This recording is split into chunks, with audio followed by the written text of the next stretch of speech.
Good morning students. आज का हमारा टॉपिक है मौर्य शासन प्रबंध। इसको हम दो भागों में पढ़ेंगे। ये पहला भाग है मौर्यों का शासन प्रबंध। मौर्य शासकों में चंद्रगुप्त मौर्य तथा सम्राट अशोक दो ही ऐसे शासक हुए जिनके प्रशासन की विशेषताओं को मौर्य प्रशासन की विशेषताएं कहा जा सकता है। प्रशासन की दृष्टि से चंद्रगुप्त मौर्य ने ही मौर्य प्रशासन की नींव रखी। मौर्य सम्राटों का आदर्श एक लोक कल्याणकारी राज्य की स्थापना करना था। उनकी मान्यता थी कि प्रजा के सुख में ही राजा का सुख है और प्रजा की भलाई में ही राजा की भलाई है। मौर्य प्रशासन की जानकारी हमें विभिन्न स्रोतों से मिलती है। मौर्य प्रशासन की जानकारी के मुख्य रूप से तीन स्रोत हैं: कौटिल्य का अर्थशास्त्र, मेगस्थनीज की इंडिका और अशोक के अभिलेख या शिलालेख। चंद्रगुप्त मौर्य की शासन व्यवस्था के विषय में हमें कौटिल्य के अर्थशास्त्र से बहुत महत्वपूर्ण जानकारियाँ मिलती है। इसके अलावा मेगस्थनीज द्वारा लिखित इंडिका, हालांकि उसका मूल अंश अब प्राप्त नहीं है, लेकिन मेगस्थनीज की इंडिका पर बहुत से विदेशी शासकों ने लेख लिखे हैं। तो इस प्रकार से हमें मेगस्थनीज की इंडिका से मौर्यों की शासन व्यवस्था के बारे में महत्वपूर्ण सूचनाएं मिलती है। इसके अलावा रुद्रदामन का गिरनार शिलालेख पश्चिमी भारत में मौर्य प्रशासन के अध्ययन के लिए बहुमूल्य सामग्री प्रदान करता है। यहाँ हम इन्हीं स्रोतों के आधार पर उसकी शासन व्यवस्था की संक्षिप्त रूपरेखा प्रस्तुत करेंगे। सबसे पहले मौर्य प्रशासन की प्रमुख विशेषताएं। मौर्य प्रशासन की प्रमुख विशेषताओं में सबसे महत्वपूर्ण सम्राट। कौटिल्य के सप्तांग सिद्धांत के अनुसार सम्राट को ही सर्वोच्च स्थान प्राप्त था। कौटिल्य के सप्तांग सिद्धांतों में अमात्य, जनपद, दुर्ग, कोश, बल तथा मित्र भी थे। इनमें सर्वोच्च स्थान सम्राट को प्राप्त था। सम्राट के द्वारा ही सभी अंग सम्राट के द्वारा ही संचालित थे तथा अपने अस्तित्व के लिए उसी पर निर्भर रहते थे। मौर्यों की शासन व्यवस्था निरंकुश राजतंत्रात्मक शासन प्रणाली पर आधारित थी। प्रथम बार कौटिल्य के अर्थशास्त्र में ही हम राज्य की सुस्पष्ट परिभाषा पाते हैं, जहां वह इसे 7 प्रकृतियों की समष्टि कहता है। इसमें सम्राट की स्थिति कूटस्थनीय होती थी। राजा में सभी अधिकार एवं शक्तियां निहित थी। सम्राट अपनी दैविक उत्पत्ति में विश्वास नहीं करता था, फिर भी वह ईश्वर का प्रिय पात्र समझा जाता था। वह सैनिक, न्यायिक, वैधानिक एवं कार्यकारी मामलों में सर्वोच्च अधिकारी होता था। वह सेना का सबसे बड़ा सेनापति भी होता था, न्याय का प्रधान न्यायाधीश भी होता था, कानूनों का निर्माता तथा धर्म प्रवर्तक माना जाता था।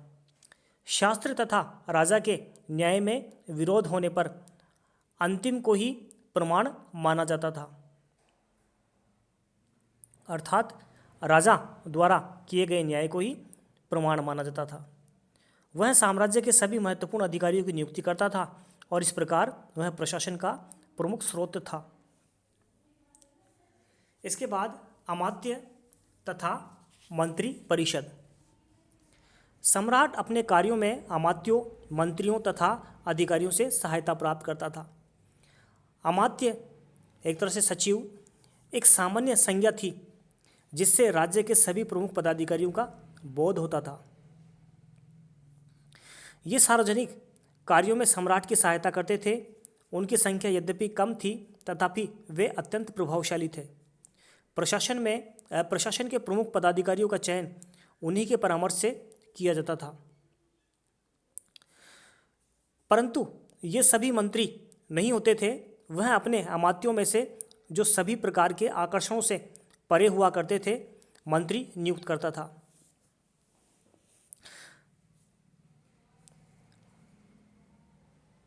मंत्री के अतिरिक्त एक नियमित मंत्रिपरिषद भी होती थी, जिसकी सदस्य संख्या काफ़ी बड़ी होती थी क्योंकि कौटिल्य के अनुसार बड़ी मंत्रिपरिषद रखना राजा के अपने हित में होता है और इससे उसकी मंत्र शक्ति बढ़ती है। इस प्रसंग में वह एक सहस्त्र सदस्यों वाली इंद्र की मंत्रिपरिषद का उल्लेख करता है, जिसके कारण उन्हें सहस्त्राध्यक्ष कहा जाता था। मंत्रिपरिषद के सदस्यों को 12,000 पण वार्षिक वेतन मिलता था। आवश्यक कार्यों के विषय में निर्णय के लिए इसकी सभा बुलाई जाती थी तथा बहुमत से निर्णय लिए जाते थे, परंतु सम्राट को यह अधिकार था कि वह बहुमत के निर्णय की उपेक्षा कर अल्पमत के निर्णय को भी स्वीकार कर सकता था, यदि ऐसा करना राष्ट्र के हित में हो तो। मंत्रिपरिषद तथा मंत्रिण का क्या संबंध था, यह निश्चित रूप से निर्धारित नहीं किया जा सकता है, परंतु ऐसा लगता है कि मंत्रिण के सदस्य मंत्रिपरिषद के सदस्यों की अपेक्षा अधिक श्रेष्ठ होते थे। मंत्रिण के सदस्यों को 48,000 पण वार्षिक वेतन मिलता था। राजा प्रायः मंत्रिण तथा मंत्रिपरिषद की परामर्श से ही शासन कार्य करता था। केंद्रीय अधिकारी तंत्र। मौर्यकालीन केंद्रीय प्रशासन अनेक विभागों में बटा हुआ था। प्रत्येक विभाग को तीर्थ कहा जाता था। अर्थशास्त्र में 18 तीर्थों के प्रधान पदाधिकारियों का उल्लेख मिलता है। इनमें मंत्री तथा पुरोहित प्रधानमंत्री तथा प्रमुख धर्माधिकारी हुआ करते थे। पुरोहित का ही महत्वपूर्ण स्थान था। चंद्रगुप्त मौर्य के समय में ये दोनों ही विभाग कौटिल्य के अधीन थे, मंत्री तथा पुरोहित का। इसके बाद समाहर्ता राजस्व विभाग का प्रधान अधिकारी होता था। उसके बाद सन्निधाता राजकीय कोषाधिकारी होता था। सेनापति युद्ध विभाग का मंत्री होता था। युवराज राजा का उत्तराधिकारी होता था, जो अपने पिता के शासनकाल में प्रशासनिक कार्यों में उसकी मदद करता था, और पिता की मृत्यु के बाद युवराज राजा बन जाता था। प्रतिष्ठा फौजदारी न्यायालय का न्यायाधीश होता था। नायक सेना का संचालन करता था। कर्मांतिक देश के उद्योग धंधों का प्रधान निरीक्षक होता था। इसके अलावा व्यवहारिक दीवानी न्यायालय का न्यायाधीश होता था। मंत्रिपरिषदाध्यक्ष मंत्रिपरिषद का अध्यक्ष होता था। दंडपाल सेना की सामग्रियों को जुटाने वाला प्रधान अधिकारी होता था। अंतपाल सीमावर्ती दुर्गों का रक्षक होता था। दुर्गपाल देश के भीतर दुर्गों का प्रबंधक होता था। नागरक नगर का प्रमुख अधिकारी होता था। प्रशासता राजकीय कागजातों को सुरक्षित रखने वाला प्रमुख पदाधिकारी था तथा ये राजकीय आज्ञाओं को लिपिबद्ध भी करता था। द्वारिक राजमहलों की देखरेख करने वाला प्रधान अधिकारी होता था। आंतरवशिक सम्राट की अंगरक्षक सेना का प्रधान था। सबसे अंत में आठविक वन विभाग का सर्वोच्च पदाधिकारी होता था। ये उच्च श्रेणी के पदाधिकारी थे।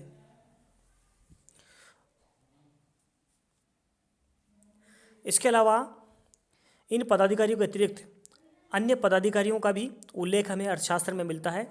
इन्हें अध्यक्ष कहा गया है, जिनके जिम्मे कोई ना कोई सरकारी विभाग होता था।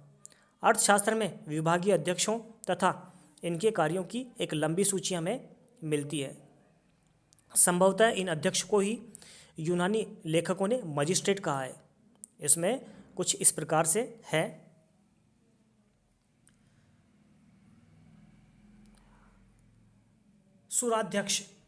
सुराध्यक्ष का मुख्य कार्य बूचड़ खाने का अध्यक्ष होता था। ये सीताध्यक्ष राजकीय कृषि विभाग का अधिकारी होता था। आकराध्यक्ष खानों का अध्यक्ष होता था। इसके अलावा पणाध्यक्ष वाणिज्य का अध्यक्ष होता था। गणिकाध्यक्ष वेश्याओं का निरीक्षक होता था।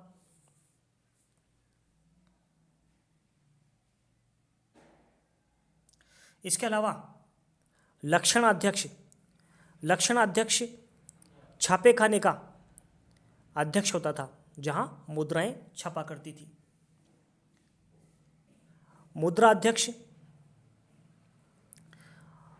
मुद्राध्यक्ष का मुख्य कार्य है पासपोर्ट विभाग का अध्यक्ष होता था ये। इसके अलावा विविताध्यक्ष का मुख्य कार्य चरागाहों की देखरेख करना था। नवाध्यक्ष जहाजरानी विभाग का अध्यक्ष होता था। संस्थाध्यक्ष व्यापारिक मार्गों की देखरेख करने वाला अध्यक्ष होता था।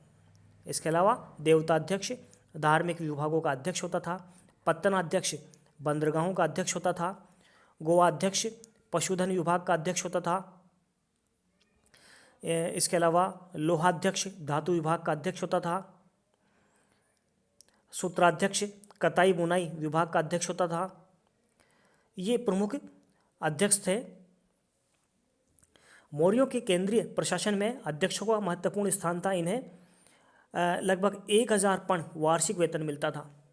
मजिस्ट्रेटों के कार्यों का वर्णन करते हुए मेगस्थनीज लिखता है कि इनमें से कुछ बाजार, कुछ नगर, कुछ सेना के अधिकारी थे, कुछ नदियों की देखभाल करते थे तथा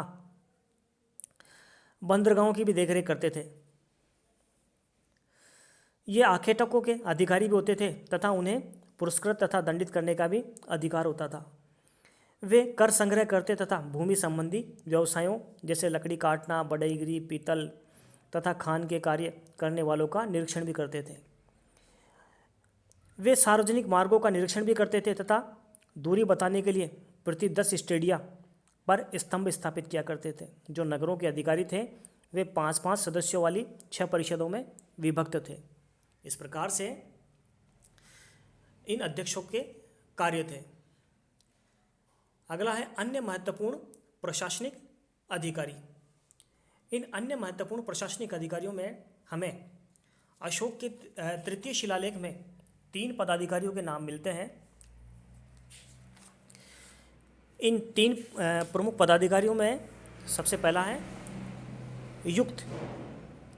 ये जिले के अधिकारी होते थे जो राजस्व वसूल करते थे तथा उनका लेखा जोखा रखते थे और सम्राट की संपत्ति का भी प्रबंध करते थे। उन्हें उस कार्य में धन व्यय करने का भी अधिकार था जिससे राजस्व की वृद्धि हो सकती थी। दूसरा राजुक। वूलर महोदय ने बताया है कि इन पदाधिकारियों का संबंध जातक ग्रंथों के रज्जु ग्राहक रस्सी पकड़ने वाले से है। इस प्रकार के पदाधिकारी भूमि की पैमाइश करने के लिए अपने पास रस्सी रखते थे। ये आजकल के सेटलमेंट ऑफिसर की तरह होते थे। राजुक का पद बड़ा महत्वपूर्ण होता था। वे कई लाख लोगों के ऊपर नियुक्त किए जाते थे।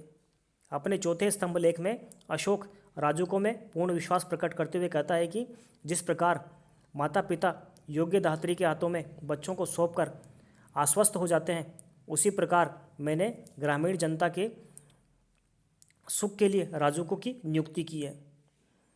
राजुक पहले केवल राजस्व विभाग का ही कार्य करते थे, परंतु बाद में उन्हें न्यायिक अधिकार भी प्रदान कर दिया गया। वे दंडों में छूट भी दे सकते थे। राजुक अपने अधीन लोगों की सुख सुविधाओं का ध्यान रखते थे तथा उन्हें उपहार आदि भी देते थे। इस प्रकार राजुकों की स्थिति आधुनिक शासन व्यवस्था में डिस्ट्रिक्ट मजिस्ट्रेट जैसी थी, जिन्हें राजस्व तथा न्याय दोनों ही कार्य देखने पड़ते थे। इसके बाद प्रादेशिक। यह मंडल का प्रधान अधिकारी होता था। उसका कार्य आजकल के संभागीय आयुक्त जैसा था। उसे न्याय का भी कार्य करना पड़ता था। ऐसा प्रतीत होता है कि प्रादेशिक ही अर्थशास्त्र में उल्लेखित प्रदेष्टा नामक अधिकारी था, जिसे विभिन्न विभागों के अध्यक्षों के कार्यों की देखरेख करना पड़ता था। इसके अलावा अशोक के 12वें शिलालेख में 3 और पदाधिकारियों के नाम मिलते हैं। धम्म महामात्र, स्त्राध्यक्ष, महामात्र, व्रजभूमिक, महामात्र। धम्म महामात्र ये अशोक की अपनी कृति थे। इस पद का निर्माण अशोक ने किया, जिनकी नियुक्ति उसने अपने अभिलेख के 13वें वर्ष में की। उनका कार्य विभिन्न संप्रदायों के बीच सामंजस्य बनाए रखना था। राजा तथा उसके परिवार के सदस्यों से धम्मदान प्रदान करना था, उसकी समुचित व्यवस्था करना होता था। वे यह भी देखते थे कि किसी व्यक्ति को अनावश्यक दंड अथवा यातनाएं तो नहीं दी जा रही है। अगला स्त्राध्यक्ष, यह महिलाओं के नैतिक आचरण की देखरेख करने वाला अधिकारी होता था। लगता है कि उसका एक कार्य सम्राट के अंतःपुर तथा महिलाओं के बीच धर्म प्रचार करना भी था। तीसरा, व्रज भूमिक, यह गोचर भूमि में बसने वाले गोपों की देखरेख करने वाला अधिकारी था। अर्थशास्त्र में गाय, भैंस, बकरी, भेड़, घोड़े, ऊंट आदि पशुओं को व्रज कहा जाता था। संभव है व्रज भूमिक पशुओं के रक्षण तथा उनकी वृद्धि का भी ध्यान रखते थे। इस प्रकार से हमें अशोक द्वारा स्थापित इन महत्वपूर्ण पदाधिकारियों के बारे में भी पर्याप्त जानकारी मिलती है। मौर्यों का शासन प्रबंध का अगला वीडियो जल्दी ही लेकर आएंगे। धन्यवाद।